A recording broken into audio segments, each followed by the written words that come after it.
ব্রহ্মার মিথ্যাচারের সাক্ষী দিতে গিয়ে সুন্দরী কেতকী ফুল হলেন শিবের চরণ ছাড়া, অভিশপ্ত। একদা ব্রহ্মা বিষ্ণুর মধ্যে তর্ক শুরু হয় কে বড়। তর্ক একেবারে যুদ্ধের দিকে এগোয়।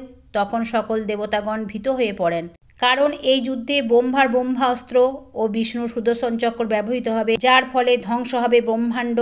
তাই ব্রহ্মাণ্ড রক্ষা করতে দেবতাগণ মহাদেবের শরণাপন্ন হন। সকল দেবতাগণের অনুরোধে মহাদেব যুদ্ধ থামাতে রাজি হন। হঠাৎ এক বিশাল জ্যোতির্ময় লিঙ্গ সৃষ্টি হয়, যার অগ্রভাগ স্বর্গের দিকে ও শেষ ভাগ পাতালের দিকে। জ্যোতির্ময় লিঙ্গ আকাশবাণী করেন, বৎস ব্রহ্মা ও বিষ্ণু, তোমরা তর্ক বন্ধ করো, আমার কথা শোনো।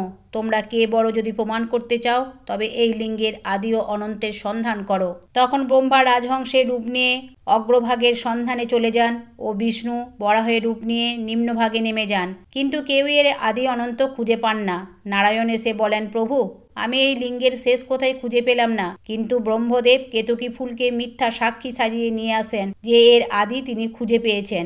এই মিথ্যাচার দেখে জ্যোতির্লিঙ্গ থেকে ওঙ্কার রূপ নিয়ে পঞ্চমুখী ভৈরব শিবের আবির্ভাব ঘটে এবং সঙ্গে সঙ্গে তিনি ত্রিশূল দিয়ে ব্রহ্মার পঞ্চম মাথা অর্থাৎ অহংকারের মুন্ডু কেটে দেন আর কেতকী ফুলকে অভিশাপ দেন যে তুমি কখনো শিবের পুজোয় ব্যবহৃত হবে না।